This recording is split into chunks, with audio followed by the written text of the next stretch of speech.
മുൻ മന്ത്രി കെ ബാബുവിന്റെയും ബന്ധുക്കളുടെയും വസതികളിൽ വിജിലൻസ് റെയ്ഡ്. ബാബുവിന് റിയൽ എസ്റ്റേറ്റ് മാഫിയയുമായും പ്രമുഖ ബിസിനസ് ഗ്രൂപ്പുകളുമായും വഴിവിട്ട ബന്ധം.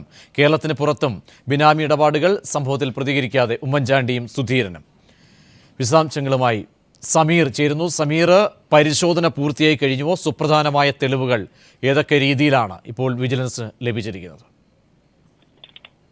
പ്രതീഷ്, രാവിലെ 6 മണിയോടുകൂടെ ആരംഭിച്ച പരിശോധന ഇപ്പോഴും തുടരുകയാണ്. ബാബു വഴിവിട്ട് ധനം സമ്പാദിച്ചു എന്ന ആരോപണത്തെ തുടർന്ന് കഴിഞ്ഞ ദിവസം വിജിലൻസ് നടത്തിയ അന്വേഷണത്തിൽ 100 കോടി രൂപയുടെ അഴിമതി നടത്തിയിട്ടുണ്ട് എന്ന് കണ്ടെത്തിയിരുന്നു.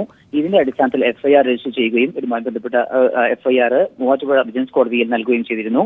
ഇതിന്റെ അടിസ്ഥാനത്തിലാണ് ഇന്ന് രാവിലെയോടുകൂടെ ആരംഭിച്ച റെയ്ഡ് ഇപ്പോഴും പുരോഗമിക്കുന്നത്. കൊച്ചിയിൽ 6 ഇടങ്ങളിലായാണ് റെയ്ഡ് പുരോഗമിക്കുന്നത്. തൃപ്പൂണിത്തുറയിലെ കെ ബാബുവിന്റെ വീട്ടിലും 2 പെൺമക്കളുടെ വീടുകളായ തൊടുപുഴയിലെയും പാലാരിമട്ടത്തെയും വീടുകളിലും അതോടൊപ്പം തന്നെ ബാബുവിന്റെ ബിനാമികൾ എന്നറിയപ്പെടുന്ന കുമ്പളം സ്വദേശിയായിട്ടുള്ള ബാബുറാം, തൃപ്പൂണിത്തുറ സ്വദേശിയുള്ള മോഹൻ എന്നിവരുടെ വീടുകളിലും അതോടൊപ്പം മോഹന്റെ ധനകാര്യ സ്ഥാപനത്തിലുമായി 6 ഇടങ്ങളിലാണ് റെയ്ഡ് പുരോഗമിക്കുന്നത്. ഇതുമായി ബന്ധപ്പെട്ട ഏറെ നിർണായകമായിട്ടുള്ള ഏതാനും രേഖകൾ വിജിലൻസ് പിടിച്ചെടുത്തിട്ടുണ്ട്. എന്നാൽ ഇത് ഏതെല്ലാം വിധത്തിലുള്ള രേഖകളാണ് എന്നത് സംബന്ധിച്ചുള്ള ഔദ്യോഗികമായിട്ടുള്ള സ്ഥിരീകരണം വരേണ്ടിയിരിക്കുന്നു.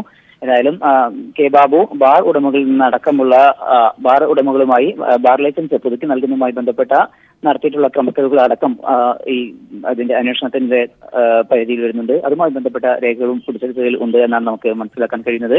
ഏതായാലും ഏറെ നിർണായകമായി വ്യക്തമാണ്. അനധികൃത സ്വത്ത് സമ്പാദന കേസിൽ ബാബുവിനെതിരെ കേസ് വിജിലൻസാണ് കേസ് എടുത്തത്. റിയൽ എസ്റ്റേറ്റുകാരായ 2 പേർക്കെതിരെയും കേസെടുത്തിട്ടുണ്ട്.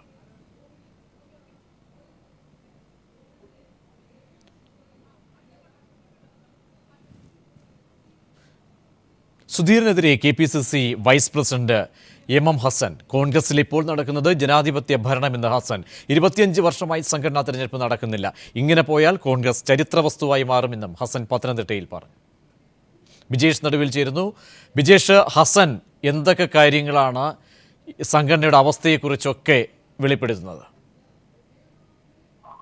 കഴിഞ്ഞ ദിവസം യുവ MLA ആയിട്ടുള്ള VT ബൽറാം പറഞ്ഞതിനോട് കൂടുതൽ സാദൃശ്യം തോന്നും ഇന്നത്തെ MM ഹസന്റെ പ്രസ്താവന കേട്ടാൽ.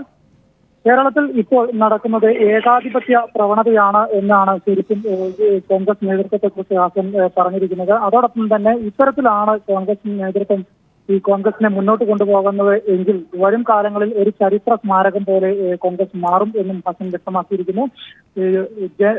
ജനശ്രീയുടെ സംസ്ഥാന ക്യാമ്പ് ഉദ്ഘാടനം ചെയ്തുകൊണ്ടാണ് ഹസൻ ഇപ്രകാരം പറഞ്ഞത്. എന്തായാലും കോൺഗ്രസ് നേതൃത്വത്തിനെതിരെ ശക്തമായ ഭാഷയിൽ തന്നെ MM ഹസൻ ആഞ്ഞടിച്ചിരിക്കുന്നു എന്ന് നമുക്ക് പറയുകയും ചെയ്യാം. കാരണം കോൺഗ്രസ് അകത്ത് സംഘടനാ തെരഞ്ഞെടുപ്പ് നടക്കാതെ, കൃത്യമായ സംഘടനാ തെരഞ്ഞെടുപ്പ് നടക്കാതെ കഴിഞ്ഞ 25 വർഷമായിരിക്കുന്നു. അത് കേരളത്തിലെ ജനങ്ങളിൽ നിന്ന് കോൺഗ്രസ് അകന്നു പോകാനുള്ള ഒരു പ്രധാന കാരണമാണ്. അതിൽ എല്ലാം തന്നെ ഉൾക്കൊണ്ടുകൊണ്ട് പ്രവർത്തിച്ചെങ്കിൽ മാത്രമേ ഈ കോൺഗ്രസിന് രക്ഷയുള്ളൂ എന്ന് തന്നെയാണ് MM ഹസൻ വ്യക്തമാക്കിയിരിക്കുന്നത്. ഈ രീതിയിലാണ് മുന്നോട്ട് പോകുന്നതെങ്കിലും അതിൽ തെറ്റ് മനസ്സിലാക്കി തിരുത്താൻ തയ്യാറായില്ല എങ്കിൽ വരും കാലങ്ങളിൽ കേരളത്തിൽ കോൺഗ്രസ് ഒരു ചരിത്ര സ്മാരകമായി മാറും, ഒരു ഓർമ്മ മാത്രമായി മാറും എന്നാണ് MM ഹസൻ വ്യക്തമാക്കിയിരിക്കുന്നത്.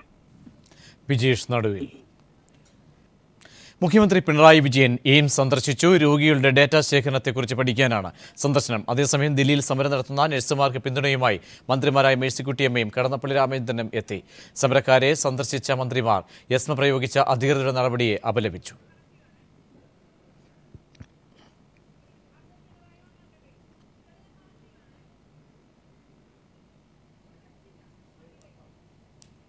സർക്കാരിന്റെ ദിശ മനസ്സിലാക്കാൻ 100 ദിനം മതിയെന്ന് പിണറായി. ഇന്നത്തെ കേരളത്തിന്റെ മുഖം മാറ്റാൻ സമഗ്ര പദ്ധതികളെന്നും മുഖ്യമന്ത്രി ഹരിത കേരളം സൃഷ്ടിക്കുമെന്നും 5 വർഷം കൊണ്ട് 50,000 കോടി രൂപ സമാഹരിക്കുമെന്നും മുഖ്യമന്ത്രി പറഞ്ഞു. വിശദാംശങ്ങളുമായി സന്തോഷ് സ്റ്റർലിംഗ് ചേരുന്നു. സന്തോഷ്, സർക്കാർ 100 ദിനങ്ങൾ പിന്നിടുന്ന ഘട്ടത്തിൽ എന്തൊക്കെയാണ് നേട്ടങ്ങൾ, കോട്ടങ്ങൾ ഒക്കെ പിണറായി വിജയൻ മുഖ്യമന്ത്രി വിവരിച്ചത്? പ്രജീഷ്, LDF സർക്കാർ 100 ദിനം പിന്നിട്ട സാഹചര്യത്തിലാണ് സർക്കാരിന്റെ ഇതുവരെയുള്ള ഭരണ നേട്ടങ്ങൾ വിശദീകരിച്ചുകൊണ്ടും അതോടൊപ്പം തന്നെ ഭാവിയിൽ നടപ്പാക്കാൻ ഉദ്ദേശിക്കുന്ന പദ്ധതികൾ വിശദീകരിച്ചുകൊണ്ടും മുഖ്യമന്ത്രി പിണറായി വിജയൻ മാധ്യമങ്ങളെ കണ്ടത്. ഇതിൽ തന്നെ സർക്കാർ ഇപ്പോൾ നിലവിൽ സ്വീകരിച്ചിരിക്കുന്ന 2 തരത്തിലുള്ള രീതികളാണ് എന്ന് മുഖ്യമന്ത്രി വ്യക്തമാക്കുകയുണ്ടായി. അതിൽ ഒന്ന് ദീർഘകാല അടിസ്ഥാനത്തിലുള്ള വികസനത്തിനായുള്ള പരിപാടികൾക്ക് തുടക്കം കുറിക്കുക എന്നുള്ളതാണ്. രണ്ടാമതായി അടിയന്തരമായി ചെയ്തു തീർക്കേണ്ട നാടിന്റെ ജനങ്ങളുടെയും നാടിന്റെയും ക്ഷേമത്തിനായി അടിയന്തരമായി പൂർത്തീകരിക്കേണ്ട കാര്യങ്ങളെ സംബന്ധിച്ചുള്ള പൂർത്തീകരണം. ഇങ്ങനെ രണ്ട് തരത്തിലാണ് സർക്കാരിന്റെ പ്രവർത്തന രീതിയുണ്ട്. അതിൽ തന്നെ ഈ ദീർഘകാല അടിസ്ഥാനത്തിലേക്കുള്ള പദ്ധതികൾ, അതായത് അടിസ്ഥാന സൗകര്യ മേഖലയിലുള്ള വികസനം ഉൾപ്പെടെ അതിനുള്ള നടപടിക്രമങ്ങൾ ആരംഭിച്ചു കഴിഞ്ഞു. ബജറ്റിന് പുറത്തുനിന്ന് ഉൾപ്പെടെ ഫണ്ട് കണ്ടെത്തിക്കൊണ്ട് അടിസ്ഥാന വികസന സൗകര്യം മെച്ചപ്പെടുത്താനുള്ള പ്രവർത്തനങ്ങൾ ആരംഭിച്ചു കഴിഞ്ഞു. രണ്ടാമതായി പെൻഷൻ മറ്റു തരത്തിൽ അടിയന്തരമായുള്ള ക്ഷേമ പദ്ധതികൾ പെൻഷൻ ഉൾപ്പെടെ കൊടുത്തു തീർക്കുകയും ആ തരത്തിലുള്ള പൂർത്തീകരണവും നടപ്പിലായിട്ടുണ്ട്. എല്ലാ മേഖലയിലും ആരോഗ്യ രംഗത്തും വിദ്യാഭ്യാസ മേഖലയും വ്യവസായ രംഗത്തും എല്ലാം തന്നെ ഈ 100 ദിവസം കൊണ്ട് പരമാവധി കാര്യങ്ങൾ ചെയ്തു തീർക്കാൻ കഴിഞ്ഞിട്ടുണ്ട്. പക്ഷേ ഒരു സർക്കാരിനെ വിലയിരുത്താനുള്ള ഒരു കാലാവധിയായി ഈ 100 ദിവസത്തെ പൂർണ്ണമായും കാണാൻ കഴിയില്ല. എങ്കിൽ കൂടിയും സർക്കാരിന്റെ ഒരു ദിശ എന്താണ് എന്നുള്ളത് ഈ 100 ദിവസം കൊണ്ട് ബോധ്യപ്പെട്ടിട്ടുണ്ട് എന്നാണ് മുഖ്യമന്ത്രി വ്യക്തമാക്കിയത്. അതോടൊപ്പം തന്നെ 2 പ്രധാന പദ്ധതികൾ കൂടി മുഖ്യമന്ത്രി പ്രഖ്യാപിച്ചിട്ടുണ്ട്. ഒന്ന് ഹരിത കേരളം എന്ന പേരിലുള്ള പദ്ധതിയാണ്. ഈ പദ്ധതി കൊണ്ട് ലക്ഷ്യം വെക്കുന്നത് സമ്പൂർണ്ണ ശുചീകരണം, അതോടൊപ്പം തന്നെ കാർഷിക മേഖലയിലെ അഭിവൃദ്ധി, ഈ 2 ഉദ്ദേശങ്ങൾ വെച്ചുകൊണ്ടാണ് ഹരിത കേരളം പദ്ധതി നടപ്പാക്കുക. അതൊരു ബൃഹത് പദ്ധതി തന്നെയായിരിക്കും. ജനങ്ങളെ പൂർണ്ണമായും പങ്കെടുപ്പിച്ചുകൊണ്ട് അതോടൊപ്പം തന്നെ സംഘടനകളെയും മറ്റ് സ്വകാര്യ സംരംഭങ്ങളെയും എല്ലാം തന്നെ പങ്കെടുപ്പിച്ചുകൊണ്ടുള്ള ഒരു പദ്ധതിയാണ് ഇത്. നാട്ടിലെ ജലസ്രോതസ്സുകൾ, കുളങ്ങൾ, അതോടൊപ്പം തന്നെ പുഴകൾ, തോടുകൾ, ഇങ്ങനെയുള്ള ജലസ്രോതസ്സുകൾ ഉൾപ്പെടെ പൂർണ്ണമായി ശുചീകരിക്കുക, ഖരമാലിന്യങ്ങൾ പൂർണ്ണമായി ശുചീകരിക്കുക. അതിനുശേഷമായിരിക്കും കൃഷി, ജൈവ കൃഷി ഉൾപ്പെടെയുള്ള കേരളത്തിന് ആവശ്യമായ പച്ചക്കറി സ്വന്തമായി ഉൽപ്പാദിപ്പിക്കാൻ കഴിയുന്ന തരത്തിലേക്ക് കാർഷിക രംഗം മെച്ചപ്പെടുത്തുക. ഇങ്ങനെ ഒരു ദീർഘകാല അടിസ്ഥാനത്തിൽ തന്നെയുള്ള വളരെ വലിയ, അതായത് സാക്ഷരതാ പദ്ധതി പോലെ എന്നാണ്. സന്തോഷം മടങ്ങിയെത്താം മുഖ്യമന്ത്രിയുടെ വാക്കുകളിലേക്ക്.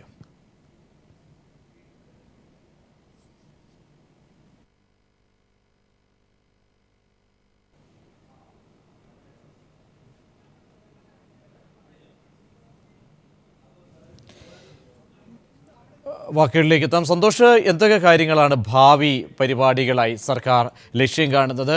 ലൈഫ് പോലെയുള്ള പദ്ധതികൾ എത്രത്തോളം ജനങ്ങളിലേക്ക് കൂടുതൽ പ്രതീക്ഷ നൽകുന്നതാണ്, പ്രത്യേകിച്ച് ഭൂരഹിതർ, ആദിവാസി അടക്കമുള്ളവർക്കൊക്കെ എന്നത് സാധാരണ നിരക്ക് ഒരു സർക്കാരിനെ വിലയിരുത്താൻ മാത്രമുള്ളൊരു കാലമാണ് എന്ന് പറയാൻ പറ്റില്ല. പക്ഷേ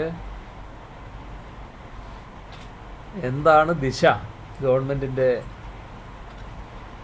ദിശ എന്താണെന്ന് തീരുമാനിക്കുന്നതിന് ഈ കാലയളവ് തീർത്തും പര്യാപ്തമാണ്.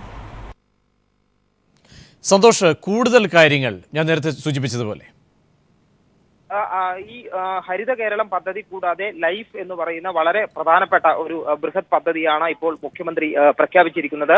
ഈ പദ്ധതിയുടെ അടിസ്ഥാന ലക്ഷ്യം കേരളത്തിലെ എല്ലാവർക്കും വീട് നൽകുക എന്നുള്ളതാണ്. 5 വർഷം കൊണ്ട് കേരളത്തിൽ ഭവനരഹിതരായി ആരും ഉണ്ടാകാൻ പാടില്ല എന്നുള്ള കാര്യമാണ് സർക്കാർ ലക്ഷ്യം വെക്കുന്നത്. ഇതിന്റെ അടിസ്ഥാനത്തിലാണ് മുഴുവൻ പേർക്കും വീട് നൽകുക എന്നുള്ള ലക്ഷ്യവുമായി ലൈഫ് എന്ന് പറയുന്ന പദ്ധതി ആവിഷ്കരിച്ചിരിക്കുന്നത്. ലൈഫ് പദ്ധതി പ്രകാരം വീട് നൽകുക മാത്രമല്ല, ഇവർക്ക് വീട് നൽകുകയും വീട്ടിലുള്ള ആൾക്കാരുടെ സാമ്പത്തിക ശേഷി മെച്ചപ്പെടുത്താൻ ആവശ്യമായ തൊഴിൽ ഉൾപ്പെടെയുള്ള സംഗതികൾ നൽകുക, അങ്ങനെ ഈ മുഖ്യധാരയിലേക്ക് ഇവരെ കൊണ്ടെത്തുവാൻ കഴിയുന്ന രീതിയിലുള്ള ഒരു ബൃഹത് പദ്ധതിയാണിത്. ഇതിന്റെ ഭാഗമായി കുടുംബത്തിലെ ഒരാൾക്ക് ജോലി നൽകുന്നത് ഉൾപ്പെടെയുള്ള കാര്യങ്ങൾ, വിവിധ മേഖലകളിലുള്ള തൊഴിൽ പരിശീലനവും അങ്ങനെ ജോലി ഉറപ്പുവരുത്തുന്ന തരത്തിലുള്ള പദ്ധതികൾ ആവിഷ്കരിക്കും. ഇതിൽ തന്നെ ഭവനരഹിതരായിട്ടുള്ളവർ, ഭൂമി ഉണ്ടായിട്ടും ഭവനരഹിതരായിട്ടുള്ളവരുണ്ട്, അവർക്ക് വീട് വെക്കാൻ ആവശ്യമായ സഹായം നൽകുക. ഇതുകൂടാതെ സ്ഥലമോ വീടോ ഇല്ലാത്തവർക്ക് പാർപ്പിട സമുച്ചയങ്ങൾ ഉണ്ടാക്കുക, സ്ഥലം ഏറ്റെടുത്തുകൊണ്ട് ആദ്യഘട്ടത്തിൽ അത് ഒരു താലൂക്ക് അടിസ്ഥാനത്തിൽ നടപ്പിലാക്കുകയും അങ്ങനെ കേരളം മുഴുവൻ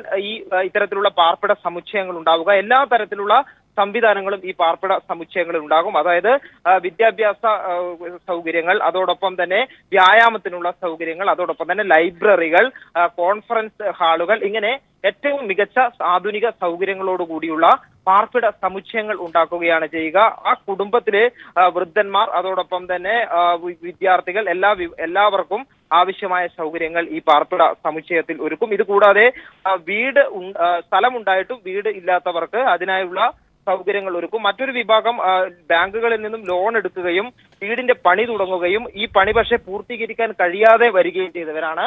അങ്ങനെയുള്ളവർക്ക് ഈ വീട് പണി പൂർത്തീകരിക്കാൻ ആവശ്യമായിട്ടുള്ള സഹായവും ഈ പദ്ധതി പ്രകാരം ലഭിക്കും. സമ്പൂർണമായ സമഗ്രമായ പദ്ധതികളാണ് ഇപ്പോൾ 100ാം ദിനം പിന്നിടുമ്പോൾ മുഖ്യമന്ത്രി തന്നെ പ്രഖ്യാപിച്ചിരിക്കുന്നത്.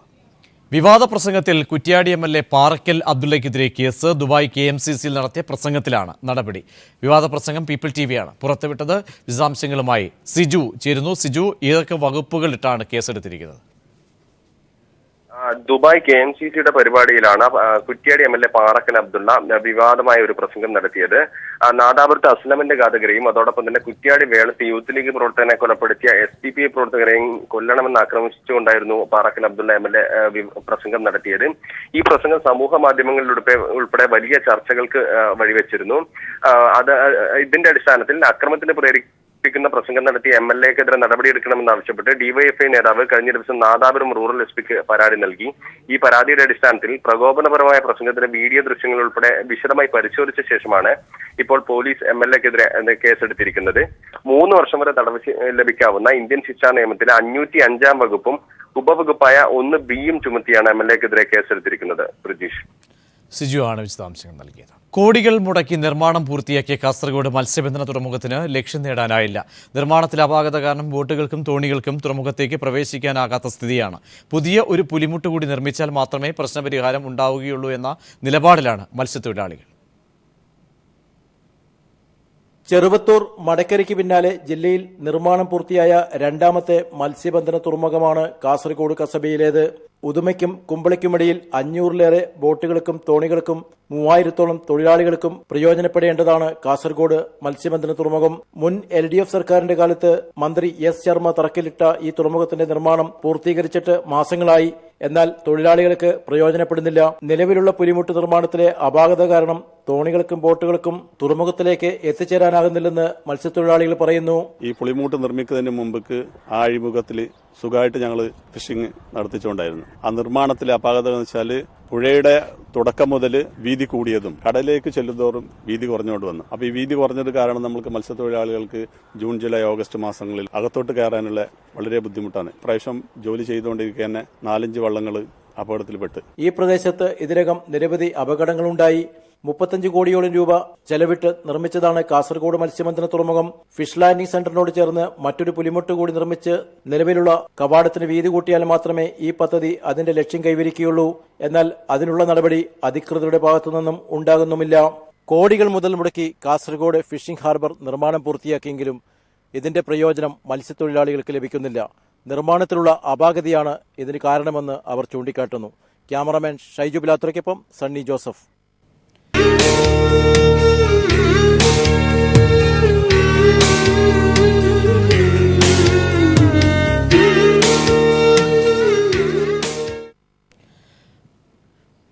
ഓണമെത്തിയതോടെ മാവേലി നിർമ്മാണത്തിൻ്റെ തിരക്കിലാണ് പാലക്കാട് പല്ലശ്ശനയിലെ മൺപാത്ര നിർമ്മാണ തൊഴിലാളികളായ സ്ത്രീകൾ. ഉത്രാടം മുതൽ അവിട്ടം വരെ പാലക്കാട്ട് വീടുകളിൽ പൂക്കളമിടുന്നതിന് പുറമെ മാവേലിയെയും പരിവാരങ്ങളെയും പൂജ ചെയ്ത് ആദരിക്കുന്ന ചടങ്ങുണ്ട്. പാലക്കാട് പല്ലശ്ശന കണ്ണന്നൂർ പാടത്തെ മൺപാത്ര നിർമ്മാണ തൊഴിലാളികൾക്ക് ഓണക്കാലത്തെ വരുമാന മാർഗമാണ് മാവേലി നിർമ്മാണം. ഓണക്കാലത്തിന് 2 ആഴ്ച മുമ്പ് തന്നെ വീടുകളിൽ സ്ത്രീകൾ മാവേലി നിർമ്മാണം ആരംഭിക്കും. 3 വലിയ മാവേലിയും അവയെ ഉറപ്പിച്ചിരുത്താനുള്ള പീഠവും 4 കാവലാളും അടങ്ങുന്നതാണ് ഒരു സെറ്റ്. അത്തം തുടങ്ങുന്നതോടെ വീടുകളിലെത്തിച്ചാണ് പ്രധാനമായും വിൽപ്പന. ഓണം ആഘോഷിക്കാനുള്ള പണം മാവേലി വിൽപ്പനയിലൂടെ ലഭിക്കുമെന്ന് നിർമ്മാണ തൊഴിലാളിയായ പാർവതി പറഞ്ഞു. ഞങ്ങൾ ഇങ്ങനെ പോകാൻ തുടങ്ങിയിട്ടൊക്കെ ഇപ്പോൾ ഒരാഴ്ച ആയിട്ടുണ്ട്. ഇനി അത്തം മുതൽ കൂടുതലായിട്ട് പോകും, ഉത്രാടം ദിവസം വരെ. ഈ സമയത്ത് ഞങ്ങൾക്ക് നല്ലപോലെ വിൽക്കുകയും ചെയ്യും, നല്ല പൈസയും കിട്ടും. അതിന് മുന്നേ ഞങ്ങൾ 10-15 ദിവസം മുന്നേ, 1 മാസം മുന്നേ ഉണ്ടാക്കാൻ തുടങ്ങും. ഇത് ഉണങ്ങി കിട്ടണമല്ലോ, പച്ചയേറ്റി കൊണ്ടുപോകാൻ പറ്റില്ലല്ലോ. പിന്നെ ഇങ്ങനെ വേർതിരിച്ചിട്ടാണ് വെക്കാൻ പറ്റുള്ളൂ. ഒന്നിച്ച് ഇങ്ങനെ ഒട്ടിച്ച് ഏറ്റി കൊണ്ടുപോകാൻ പറ്റില്ല.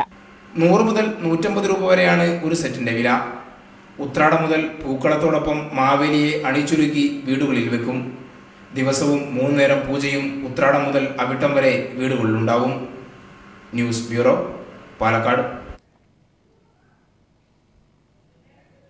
സംസ്ഥാന സർക്കാരിന്റെ ഓണാഘോഷം ഇന്ന് ദില്ലിയിൽ.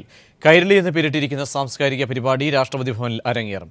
രാഷ്ട്രപതി പ്രണബ് മുഖർജി, ഉപരാഷ്ട്രപതി ഹമീദ് അൻസാരി തുടങ്ങിയവർ കേരളത്തിന്റെ ഓണാഘോഷ പരിപാടി ആസ്വദിക്കാനെത്തും. ഇതാദ്യമായാണ് കേരളത്തിന്റെ ഓണാഘോഷത്തിന് രാഷ്ട്രപതി ഭവൻ വേദിയാകുന്നത്. കഥകളി, മോഹിനിയാട്ടം തുടങ്ങി കേരളത്തിന്റെ തനത് കലാരൂപങ്ങൾ ഇന്ന് രാഷ്ട്രപതി ഭവനിൽ ചുവടുവയ്ക്കും. രാഷ്ട്രപതി പ്രണബ് മുഖർജി, ഉപരാഷ്ട്രപതി ഹമീദ് അൻസാരി, വിവിധ കേന്ദ്രമന്ത്രിമാരും ഓണാഘോഷ പരിപാടി ആസ്വദിക്കാൻ സദസ്സിലുണ്ടാകും.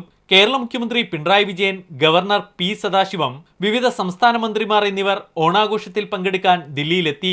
ഇതാദ്യമായാണ് രാഷ്ട്രപതി ഭവനിൽ ഓണാഘോഷം അരങ്ങേറുന്നത്.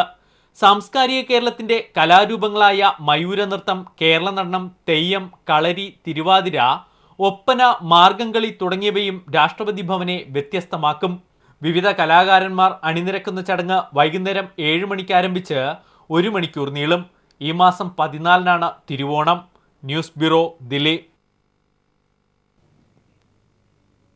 ഇന്ത്യൻ ബ്രോഡ്കാസ്റ്റ് ഫൗണ്ടേഷന്റെ 17ാമത് വാർഷിക ജനറൽ മീറ്റിംഗ് അവസാനിച്ചു. പുനിത് ഗോയങ്കയെ ഫൗണ്ടേഷൻ പ്രസിഡന്റായി തിരഞ്ഞെടുത്തു. രഞ്ജിത് ശർമ്മ, NB സിംഗ്, സുധൻ ഷുവർട്സ്, K മാധവൻ എന്നിവരെ വൈസ് പ്രസിഡന്റായും KVL നാരായൺ റാവുവിനെ ട്രഷററായും ഫൗണ്ടേഷൻ തിരഞ്ഞെടുത്തു.